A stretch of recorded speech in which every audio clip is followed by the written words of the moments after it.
படைப்பாளிகள் சங்கமம் எழுத்தாளர்கள், சிந்தனையாளர்கள், இசைக்கலைஞர்கள், ஓவியர்கள்,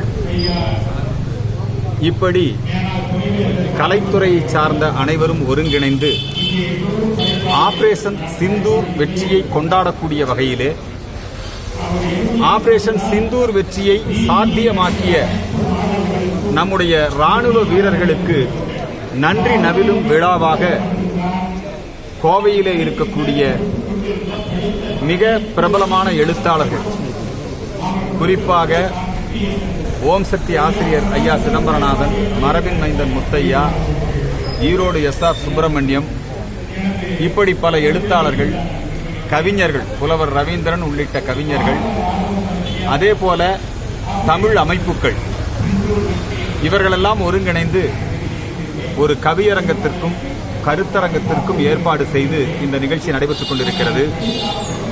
கருத்தரங்கத்திற்கு நம்முடைய கல்வியாளர், மேனாள் அண்ணா பல்கலைக்கழக வேந்தராக இருந்த ஐயா திரு பாலகுருசாமி அவர்கள் தலைமையேற்று சிறப்பித்தார். கவியரங்கத்திற்கு மரபின் மைந்தன் முத்தையா அவர்கள் தலைமையேற்று சிறப்பித்துக் கொண்டிருக்கிறார்கள். இந்த நிகழ்ச்சிக்கு விரிவான ஏற்பாடுகளை பேராசிரியர் கனக சபாபதி, விஜயபாரதத்திலே பணிபுரிகின்ற வாமு முரளி, இப்படி தேசிய சிந்தனை பேரவையை சார்ந்த அமைப்புகள், நிர்வாகிகள் எல்லோரும் பங்கெடுத்து மிக அற்புதமாக இந்த நிகழ்ச்சி நடைபெற்றுக் கொண்டிருக்கிறது. இந்த நிகழ்ச்சி தமிழ்நாடு முற்போக்கு எழுத்தாளர் சங்கம் என்கிற போர்வையிலே தமிழகத்திலே தொடர்ந்து இந்திய இராணுவத்திற்கு எதிராக, நம்முடைய தேசத்திற்கு எதிரான கருத்துக்களை, குறிப்பாக சுந்தரவள்ளி போன்ற பேச்சாளர்கள், எழுத்தாளர்கள், ஆதவன் தீட்சண்யா போன்றவர்கள், ராஜதுரை போன்றவர்கள் ஒரு கையெழுத்து இயக்கமே ஆரம்பிச்சாங்க. என்னன்னா, ஆபரேஷன் சிந்தூருக்கு சிந்தூர்னு பேர் வச்சிருக்கூடாது, அது மதவாதத்தை நுழைக்கிறாங்க.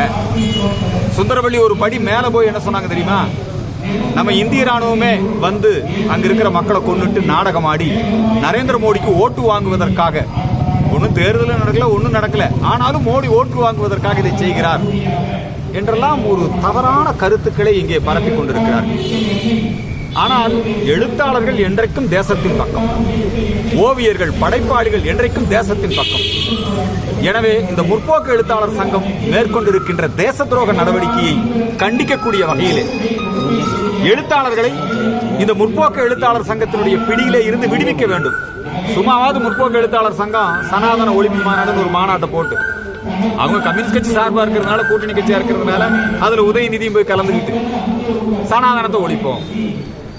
தமிழ்நாடு முற்போக்கு எழுத்தாளர் சங்கம், அது சார்ந்த எழுத்தாளர்கள், அவங்க யாரெல்லாம் அதுல கையெழுத்து போடுங்க? நம்ம பெருமாள் முருகன் நம்முடைய கொங்கு கலாச்சாரத்தை இழிவுபடுத்தி, கோயிலை இழிவுபடுத்தி, கொங்கு நாட்டு பெண்களை இழிவுபடுத்தி, மாதொரு மகன் என்கிற நாவலை எழுதி இந்த மண்ணுக்கு அவமானத்தை சேர்த்த துரோகி பெருமாள் முருகன்.